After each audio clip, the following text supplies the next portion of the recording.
Welcome in this quick tutorial. We are going to show you that how to change TikTok video preferences.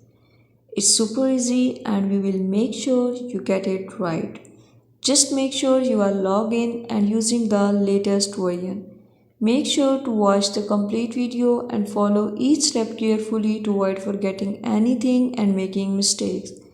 Okay, how to change TikTok videos preferences? Click on the TikTok app, click on the profile icons, click on the three lines which appear at right top corner, click on settings and privacy. Now you can see here content preferences and video preferences. You have to select it on or off restricted mode and your preferred videos will appear here. Thank you so much.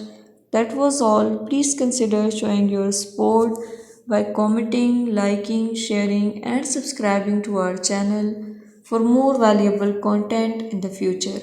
Your engagement is highly appreciated. I wish you very good luck. Thanks.